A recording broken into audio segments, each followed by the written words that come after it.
নমস্কার, আনুমা রান্নাঘরে আপনাদের সকলকে স্বাগত। আজকে বানাচ্ছি লাল শাক। অনেকেরই প্রিয় এক শাক।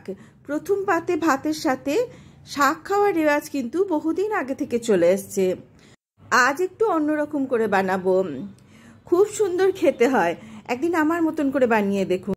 শাকের ডাঁটার যে অংশটা শক্ত সেই অংশটা বাদ দিয়ে খুব ভালোভাবে ধুয়ে নিয়েছি। এবারে এটাকে খুব ভালো করে কুচিয়ে রেখে দেবো।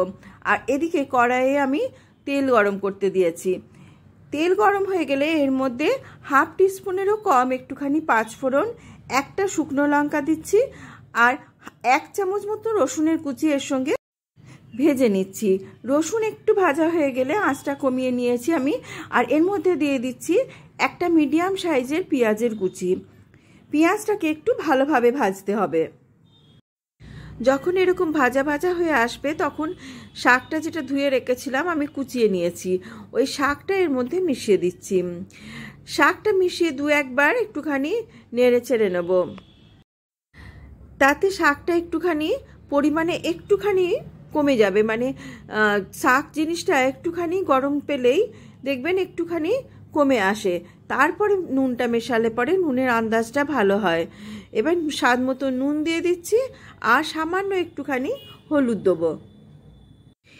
এবারে এটাকে খুব ভালোভাবে নেড়ে সমস্ত জিনিসটাকে মিশিয়ে নিয়ে ঢাকা দিয়ে রান্না করব।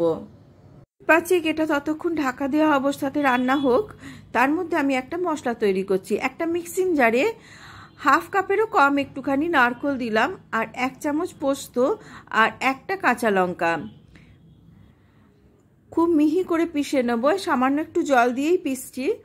আর ওদিকে শাকটা 5 মিনিট প্রায় হয়ে গেছে। ঢাকাটা খুলে দেখছি, দেখুন 80% মতো সেদ্ধ প্রায় হয়ে গেছে। আমি দেখাচ্ছি, এই যে কালার দেখলেই বুঝতে পারবেন।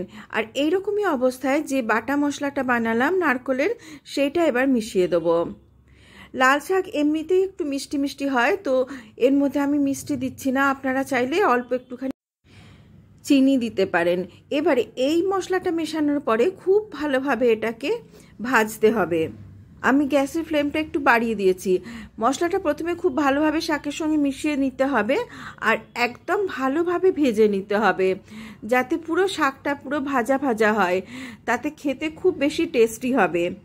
ঝালের জন্য সামান্য 2-4টে একটু কাঁচা লঙ্কার কুচি আমি ছড়িয়ে দিচ্ছি, এতে স্বাদটা আরও বেশি ভালো লাগবে। ব্যাস, এবার এটা খুব ভালোভাবে মিশিয়ে নেব। হয়ে গেছে রান্নাটা। এর মাঝে একটু বলি, যে সমস্ত দর্শক বন্ধু চ্যানেলে নতুন দর্শক তারা প্লিজ চ্যানেলটাকে সাবস্ক্রাইব করে নেবেন, তাতে আমি নতুন কোনো রেসিপি দিলে সঙ্গে সঙ্গে আপনাদের কাছে নোটিফিকেশান চলে যাবে। আর পুরনো দর্শক বন্ধুরা আমার সঙ্গে থাকবেন।